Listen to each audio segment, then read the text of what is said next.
నమస్తే అండి. మీ పేరు? నమస్తే. నా పేరు బొంద్యాలు. ఏం చేస్తారు? నేను సొంతంగా బ్రిక్స్ చేస్తున్నా సిమెంట్ ఇటుకలు.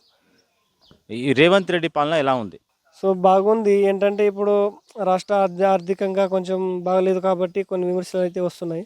సో, రాబోయే రోజుల్లో మంచి రోజులొస్తాయి. అప్పుడు రేవంత్ రెడ్డి గారు కూడా మంచి పరిపాలన అందిస్తారని ఆశిస్తున్నాను. ఇంకా మామూలుగా ఆయన పథకాలు ఎలా ఉన్నాయి? ప్రజల మామూలుగా ఎట్లా ఉన్నది బయట?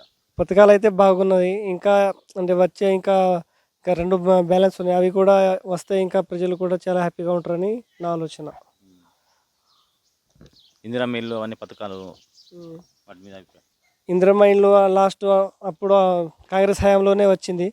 మళ్ళీ లాస్ట్ టైం కేసీఆర్ పాలనలో డబుల్ బెడ్‌రూమ్ ఇస్తా అన్నారు. అది రాలేదు. సో, ఇప్పుడొచ్చేసి మళ్ళీ అదే కాంగ్రెస్ ప్రభుత్వంలోనే మళ్ళీ రావడం ఇది చాలా మంచి విశేషమని నా ఆలోచన.